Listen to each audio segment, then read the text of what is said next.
Mesdames, Messieurs, bonjour. Très heureux de vous retrouver pour cette nouvelle émission Power Boost. Alors, je suis ici à Paris dans le cadre du LFD. Le LFD, c'est un événement qui rassemble depuis des années toutes les startups du monde agricole. On va parler bien sûr innovation dans cette émission, mais aussi on va vous parler des engrais. Top départ pour cette nouvelle émission Power Boost.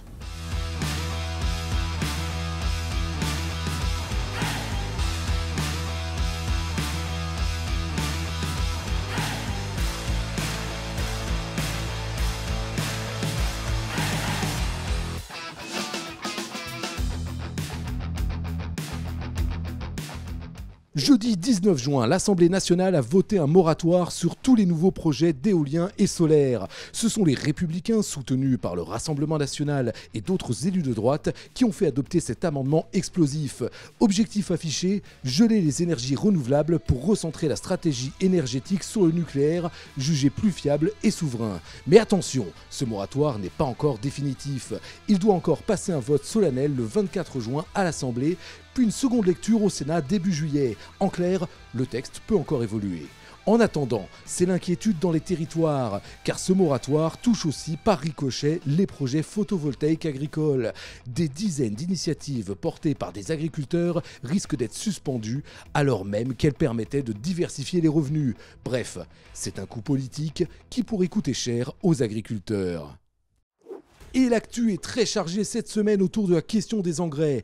On pourrait bien sûr parler de la polémique sur le cadmium dans les sols, mais certains disent que la ressurgence d'un sujet connu depuis des lustres serait surtout la manifestation d'une guerre de l'info lancée par la Russie pour que l'on s'approvisionne plus auprès d'elle que du Maroc.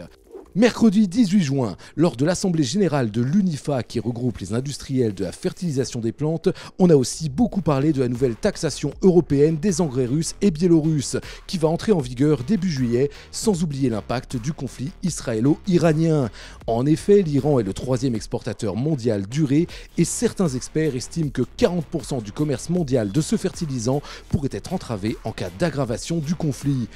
Autant de facteurs d'incertitude qui confirment la tendance déjà très haussière de ce marché. On écoute Arthur Portier, consultant senior d'Argus Media. Le marché des engrais est extrêmement dépendant des prix du gaz et il s'avère que lorsqu'on parle du gaz, il faut regarder la situation au Proche et au Moyen-Orient, notamment sur le détroit d'Ormuz qui fait parler à l'heure actuelle et nous rappelle notre géographie puisqu'il y a un passage de plus de 35% des exportations de gaz via ce détroit. Donc directement, on pourrait avoir à moyen terme une implication de ces prix du gaz sur le prix des engrais. Également, nous avons l'Iran qui est producteur et exportateur d'engrais qui a un impact significatif sur ce marché. Donc il y a des incertitudes puisque la situation n'est pas réglée. Personne ne sait à l'heure actuelle comment la situation va évoluer et cette incertitude se ressent à l'heure actuelle sur le prix des engrais qui reste ferme. Un nouvel élément imprévisible vient ainsi peser à la hausse sur les prix, mais d'autres facteurs continuent aussi d'influencer le marché des engrais.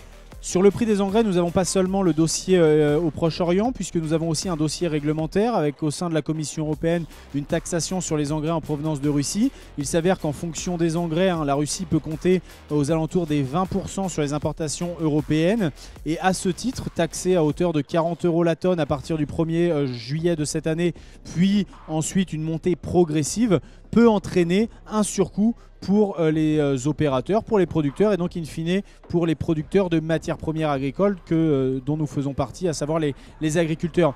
Donc réglementairement parlant, nous avons les taxations des Russes, nous avons des incertitudes sur les taxes en provenance des États-Unis qui vont être négociées entre la Maison Blanche et Ursula von der Leyen.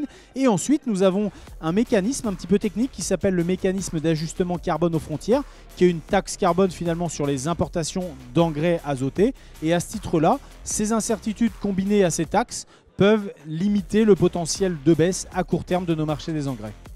Au vu des incertitudes, est-il réellement impossible d'y voir clair à court ou moyen terme ?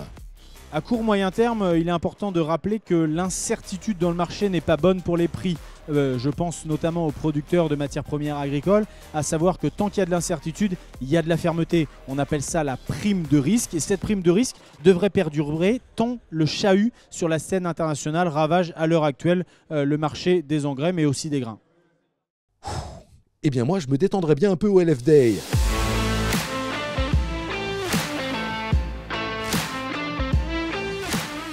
Et comme chaque année, les startups de l'AgTech se sont donné rendez-vous au LF Day, organisé par la Ferme Digitale. On y a parlé technique, innovation, financement, on a beaucoup échangé et souvent avec convivialité. Nous y étions pour rencontrer des startups, mais aussi pour recueillir dans les allées les réactions face à une info qui a été publiée cette semaine et qui nous a attristés, à savoir la mise en redressement judiciaire de l'entreprise toulousaine Nayo Technologies. Alors certes, l'entreprise continue à produire et à livrer comme avant, mais là, on ne comprend plus. Car tous les salons agricoles français, les politiques, les syndicalistes, les professionnels, les instituts se complaisent à dire que la France a la chance d'avoir l'entreprise pionnière en matière de robotique agricole, que nous sommes en avance, que même les Américains nous envient, et on prend le risque de laisser cette entreprise en situation pour le moins délicate à la recherche d'un repreneur par manque de commandes. Non, c'est maintenant qu'il faut agir, par patriotisme économique, que vous soyez coopérative, négoce, centre de recherche, institut technique, ne tardez pas trop avant d'expérimenter la robotique agricole. On le sait, on va manquer de main-d'œuvre en agriculture et autant acheter français sans trop tarder. Bon, cela dit, on va finir sur du positif. D'ailleurs, on a rencontré au LF Day Stéphane Durand, un expert du secteur robotique qui va nous parler de belles réussites dans ce secteur. Et il y en a. La robotique, par exemple, présente de vrais succès sur certaines niches de marché. Les feuillages de tomates, par exemple, avec la société iSprit, c'est un poste très consommateur en main-d'œuvre. Deuxième chose, le fait qu'on ne soit pas en concurrence frontale avec une opération déjà mécanisée, récolte d'asperges avec Selectis. Troisième point, le fait d'apporter un bénéfice environnemental, réduction des intrants. C'est le cas par exemple avec Osiris pour l'irrigation de la pomme de terre, moins d'eau, moins d'humidité, moins de traitement phyto. Et c'est au milieu de ces stands qu'on a trouvé une solution qui peut vous aider à booster vos rendements à base de zéolite. Comment ça, vous savez pas ce que c'est? On trouve la zéolite en Italie. C'est une roche volcanique qui se trouve dans le sous-sol. C'est comme le charbon, il y a des veines de zéolite. Alors, on a associé la zéolite à des cations nutritifs essentiels aux plantes, comme le calcium, le magnésium, pour en faire un biostimulant foliaire. Et on a mis en évidence une amélioration significative de la photosynthèse et des interactions entre les plantes et les micro-organismes du sol. Concrètement, on améliore la biodisponibilité et l'assimilation des éléments nutritifs pour aboutir à une augmentation du rendement et de la qualité des produits récoltés. Et c'est approuvé scientifiquement cette méthode? Alors c'est vrai qu'on a eu du mal à trouver des interlocuteurs réceptifs dans les instituts agronomiques françaises. Par contre, on a obtenu 2 publications scientifiques validées par les pairs, certifiées sans conflit d'intérêt, avec la recherche en Suisse et en Belgique avec Jean Blou. Et selon Pierre, sur le terrain, les chiffres ne mentent pas. Les agriculteurs ont validé des gains de rendement de 5 à 10 quintaux de l'hectare sur du blé dans des sols de limon peu profonds. 5 quintaux à 200 € la tonne, on a un gain de 100 € de l'hectare pour un coût du produit de 40 €. Franchement, merci Pierre, ça remonte le moral. Et si on trouvait une start-up qui propose des mécanismes de prix de vente minimal pour les productions qui ne sont pas cotées sur des marchés comme Euronext, ce serait top. Et ça tombe bien, on dirait qu'on a trouvé notre Eldorado sur le stand de Kideo. Kideo développe des produits de couverture qui s'apparentent à des assurances qui permettent de sécuriser les prix de vente ou d'achat de l'ensemble des productions, fruits, légumes, viande, poissons, céréales, intrants qui ne sont pas sur des marchés. Et ces produits sont destinés à l'ensemble de la filière agroalimentaire, aussi bien les vendeurs, coopératives, exploitants agricoles que les acheteurs, industriels ou distributeurs.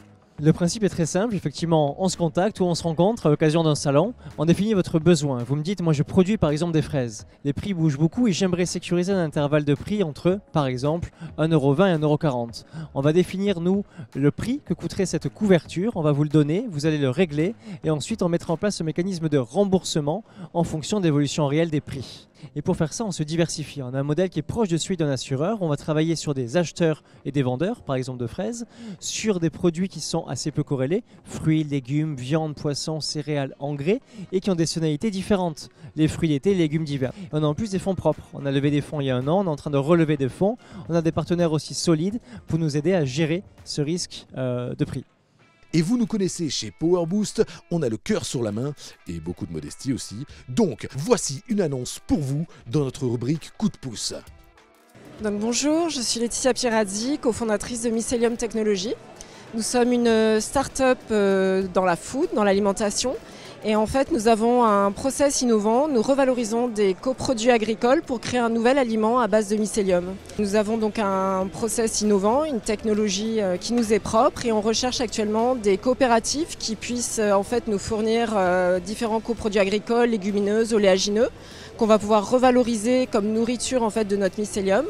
Et également des grands groupes de l'agro-industrie pour proposer notre nouvel aliment gourmand, pour faire des POC avec eux et leur faire découvrir un nouvel aliment, une nouvelle offre alimentaire pour répondre aux enjeux de l'alimentation de demain.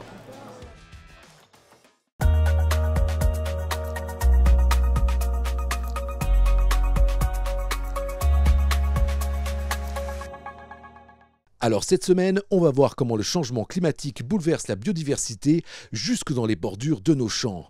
Attention, ça doit durer moins d'1 minute, alors accrochez-vous, on va aller vite.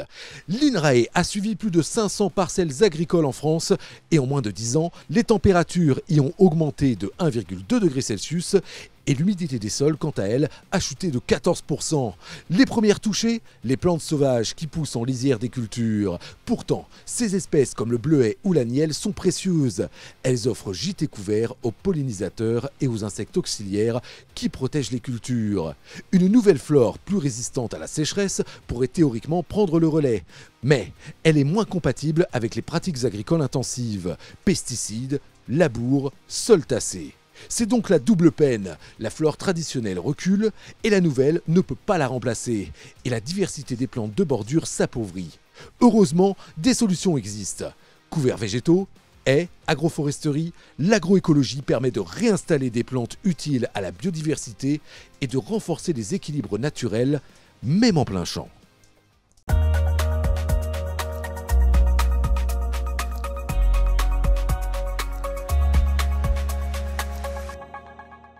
Voilà, j'espère que cette émission Power Boost vous a plu. Vous savez que vous pouvez nous retrouver chaque jour sur notre chaîne YouTube avec de nouvelles vidéos et puis aussi vous abonner à notre page Instagram. Je vous souhaite une excellente semaine.